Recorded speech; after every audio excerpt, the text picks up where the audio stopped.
Cancer ಪೀಡಿತರಿಗಾಗಿ ಪುಟ್ಟ ಬಾಲೆಯೋರ್ವಳು ಕೇಶದಾನ ಮಾಡುವ ಮೂಲಕ ಮಾನವೀಯತೆಯನ್ನು ಮೆರೆದಿದ್ದಾಳೆ.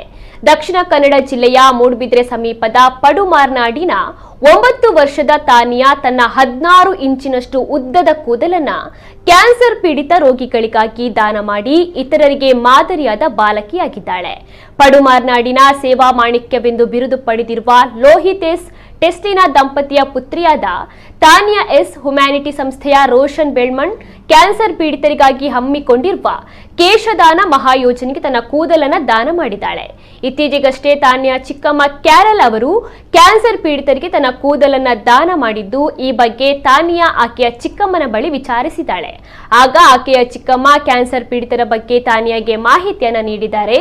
ಬಳಿಕ ತಾನು ಕೂಡ ತನ್ನ ಕೂದಲನ್ನ ದಾನ ಮಾಡುವುದಾಗಿ ತಿಳಿಸಿದ್ದು, ಮಗಳ ಮಾನವೀಯ ಕಾಳಜಿಗೆ ಪೋಷಕರು ಸಮ್ಮತಿಯನ್ನು ಸೂಚಿಸಿದ ಬಳಿಕ ತಾನಿಯಾ ಕೂದಲು ದಾನ ಮಾಡಿದ್ದಾಳೆ.